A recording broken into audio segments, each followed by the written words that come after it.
up, everybody? Justin here, still at Pax8. We're interviewing Gene from Traceless. Gene, what's up, buddy? Hey, man. Long time. I know, right? Last time I saw you, you were actually on our show, but it was virtual. Correct. So anyone can go back and listen to your whole backstory of how we got into Traceless and why you rocked the tie-dye, which, by the way, 2,200 people here, one tie-dye jumpsuit. There's three of us. Just to be fair. I haven't seen the other two. Yeah. Well, you know when you see them. Right. Yeah. But yeah, this is a new colorway. We're pretty stoked with it this year. Do you do your own tie-dye? No, we got artists that do it. Oh, nice. Yeah. I have, real quick, we're going to side note before we talk to this. Yeah. I've tried to get artists to do, like, graffiti sneakers for me. I'm really big into, like, custom shoes. Never once have gotten them right. You gotta hook me up with your guy. Well, that's like, right is like a subjective term. It's always like, there was a great blog, like, creative guys doing business things or whatever, and it's like the person looking over the branding person saying, like, man, this is absolutely it. It's perfect. I just needed to change these 10 things. Yeah. So I think that struggle of, like, creative people and results is one that will exist to the end of time. AI is not probably going to fix that one. Right. Yeah, because artistry, like, it never ends, right? No. Like when you were, no one, even people like famous painters, they were never really done with their paintings or whatever. But I commend you to your outfit. Thank you. You stand out in a sea of blue button-down shirts here. Yeah. At any IT conference. That's like, what's up with that? It's like, well, man, they were like sold out of blue polos. So we're like, what are we going to do? Our options are blue polos or purple tie-dye. Yeah, so, I don't know. We just went with that. All right, so let's jump into Traceless. For those who haven't seen the other episode, give a quick spiel. What is Traceless? And then let's talk about, like, what's changed in the last year or so for it. Yeah, so, we look at Traceless today as a business communications cybersecurity platform. And when we started, Justin and I, we go, for those of you who don't know, we go way back in the Apple MSP, New York City area. And, I guess Apple's national, it's a small clique. Yeah. There's only like 300 consultants in the United States. Like, we all know one another. Yeah. And so, we know each other from that. And it was in critical thought on an advisory panel to ConnectWise that I realized that the MSP itself was vulnerable to help desk phishing attacks. And as a side, we also didn't have a good way to give people passwords and couldn't find commercial solutions. And, it was a real moment of, like, grabbing a cape and feeling like I could protect the industry. Right. But that, when we kind of started zooming out, that was just thinking critically about the way that communication in the business world had changed. And we started looking at other ways that business communication has evolved. And, chat was one of those areas. And the threat landscape is now moving a lot quicker into these vulnerabilities within the change of business communication.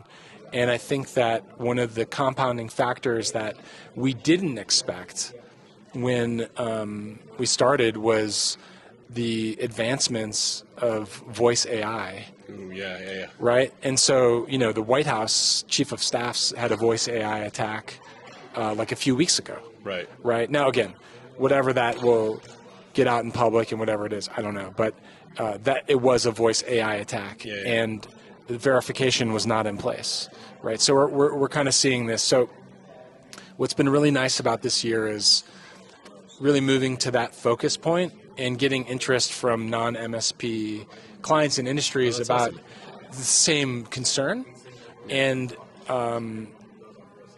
so naturally being in Pax8 to help us protect more MSPs was our first, interest in the relationship. And then we just realized that, wow, the threat's moving so quickly that MSP's customers are now vulnerable to voice AI attacks. Right. And it's coming. I feel like every time I'm talking to you about this, something terrible has happened in the world. Because the last time you and I talked about Traceless, it was right after the MGM hack. Yeah. Where somebody basically tricked the MSP. First of all, I don't know why MGM has an MSP in the first place, but tricked the MSP for MGM in Vegas. Yeah. Got in and then got into MGM, and now we're talking about this one with the voice AI. And then Marks and Spencer, by the way, was one in UK. Okay. That just happened. Okay. And it's like that one. Yeah. So it's like Europe's version of the MGM. Yeah. Oh yeah. Right. And so what's tough about this is that, like, when I started Traceless, it was like hey, let me help you protect your MSP. Yeah. Like, please. Yeah. And it's hard because we're all busy and things cost money. And even though our pricing is super reasonable, you got to implement it. Even though that takes 10 minutes, it takes time and thought, right? You got to get built up. You got your team to get in on it. Yeah. Yeah. And so honestly, it's annoying that like we're talking about this shit again, but I guess that means that it's not going away. Yeah. 100%. Right. So it's just like important that people hearing this know that it's real and it's advancing, and hackers use automation and tooling, and that tooling evolves very quickly. Yeah. And it is evolving. This makes me think. This brings me back. You know, a couple months ago, there was that guy who was on a Zoom call with what he thought was his bosses. Yeah. And it was like a finance guy or whatever. Yeah, I think it was in like South Korea Yeah. or somewhere, maybe even China. Well, he was like in the UK or the US, and like the bosses were all there, were supposedly there, and they used video AI to trick him into transferring like a boatload of money. Yeah. I'll let the editors replace boatload with the actual amount, but like a boatload of money out of the company, like an obvious use case for something like Traceless. Yeah, 100%. And that's not even an MSP or an IT department. Right, exactly. That's what I'm saying. So like we think that phishing from, well, okay, let's like take it up a lot, like just pull back a little bit. Like humans are humans, for better or for worse. Lizard brains, yeah. Correct. That's what I like to say. Okay, fair enough. And you know, you've tried your career to consult people Yeah. on making good decisions. Yeah. Very rationally. Doesn't work. Doesn't work. Right? Doesn't work. They'll still buy a Google Play gift card because the boss says so. 100%. Yeah. And that will be our MSP struggle for the rest of the existence of the space. Can you give out Google Play gift cards at your booth? That'd be amazing. That'd be amazing. I like that as like yeah, okay, perfect. On it. And then, and so basically we, we see this problem, and it's just hard to coach people to continue to do the right thing, even though the threat is looming. Yeah. Even though we try to make it easy to implement, easy to use, quick and efficient, it's still pretty tough. Anyway, so it's tough, like coaching. So back to sorry, I got sidetracked a little bit, but that's fine. We think that like the human phishing is the most successful attack vector, and human phishing is primarily done via email right now. Right. We think human phishing is going to move to voice, and it's going to be as prevalent as email phishing. Do you think this is going to fall into that one? Like I've heard the one where people are like, they'll call and be like, "We have your kid," and you like or whatever. Yeah, and it's like it's going to be everything. Yeah. That one's crazy. I've heard a couple of people with that one. I think one of the other nice things, and especially you being part of Pax8, is, like you said, you were originally targeting for MSPs. MSPs should use this to be able to provide better solutions to their customers.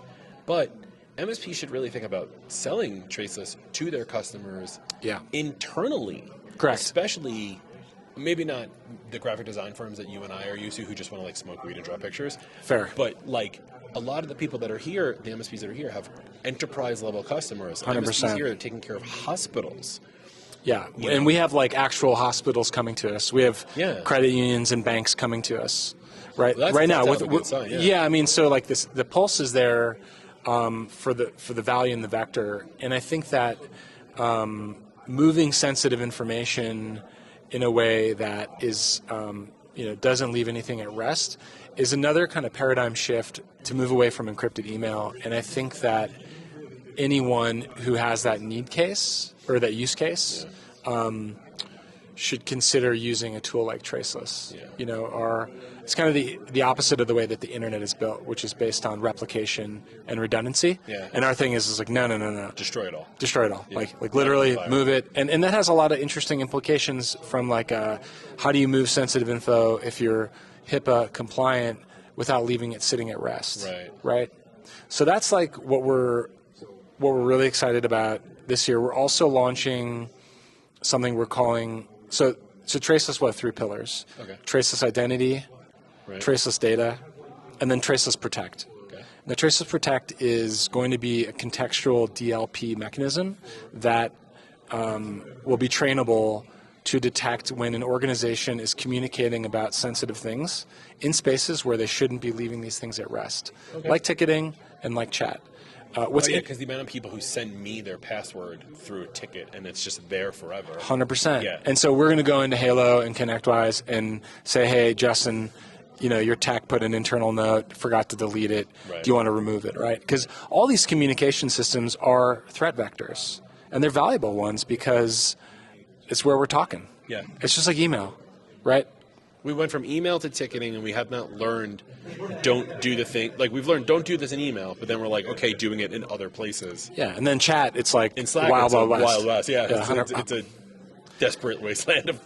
Yeah, and I think that's really the play. And then one that Pax8, it was nice. We didn't even have to coach them on this, but no, I'm just kidding. It's just good to be aligned with like the way you're thinking about your product, and then you come to this not knowing what they're going to talk about, and then it's bang on for what our messaging is about a future product for Traceless, right? So we think Traceless is a really amazing application in the agentic communication space of AI. Mm-hmm. So agents, how do you send sensitive info? How do you get sensitive info without stuffing it in an LLM? And I think that there is a use case for that where you don't want it, and it's different. It's different than secure AI because secure AI is like, I'm training a model, I don't want some stuff going in there. This is more like, how am I going to do my communication with you that involves sensitive information or sensitive data, right? Or a user that literally, who's just like, oh yeah, I'm going to type my stuff here, right?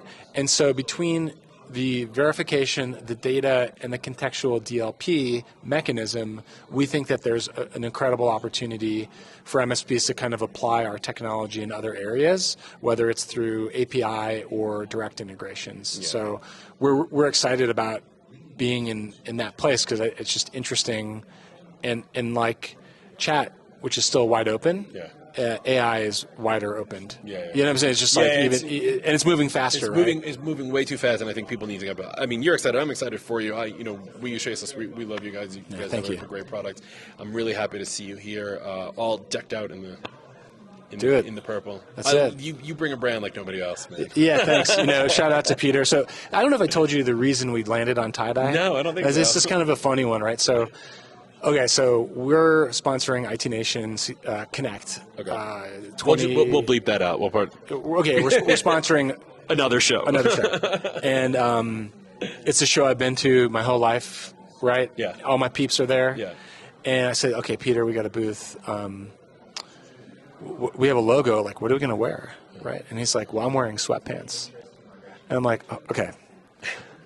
No? I'm like, hold on, dude. Like, you can't just roll up to this show where all my people are professionally and wear sweatpants. Yeah. And he's like, well, actually, dude, like you're asking me to come talk to people all day and be on my feet. Like I need comfortable. Yeah, we're comfortable. Right? Yeah. I said, well, man, okay, sweatpants. So do we get the ones that look like dress pants, but they're sweatpants? Right. Some Mac Weldons. And I was like, well, I don't know, what about tie-dye? I really like tie-dye. And he's like, man, maybe tie-dye. And then we just kind of went into this like tangent of like, if we're going to do something absurd like sweatpants, let's just go all the way. All in, as weird as possible. Correct. Yeah. And what was really fun about that is that our entire brand kind of evolved to be like very colorful, and I think the way that we look at our product, even though it's in the cybersecurity space, we look at it as a mechanism that organizations can use to be healthier. Right. So we're trying to like liken it to that as opposed to like, fear and death and all that stuff. Yeah, you know what I'm saying? It's a Arial bold and stuck and whatever. Yeah. Yeah. It's like use this. It's a better way to do things. Yeah. It keeps your nose clean. Yeah. It's very easy to use. And right. Look how friendly we are. Like we're not coming at you in a full 3-piece suit and whatever. No. Yeah. It's the vibes are very calm here. I like that. All right, where can people find out about Traceless online? Yeah, Traceless.com. Check us out. Follow us on LinkedIn. We've been putting a lot more effort into putting more education articles about like what's happening in the space, when the breaches are happening, white papers on how they're happening, and things like that. Yeah. So, and we're getting supported. I mean, like Mandiant just put out a huge scattered spider, like this is what they do. CrowdStrike called out help desk phishing as a top attack vector for the world this year. Yeah. So I feel like finally we're getting some traction from people that have the ears of of the leading thought leaders in the space. So we're really excited for that support as well. Well, that's awesome, dude. Yeah. Well, thanks so much for being here. It was awesome. I got to make sure I don't move this mic. I did it. And then you did it. And then check it out, traceless.com, and all your information will be right there. Thanks, Justin. Awesome. Thanks, dude. Yeah, good talk.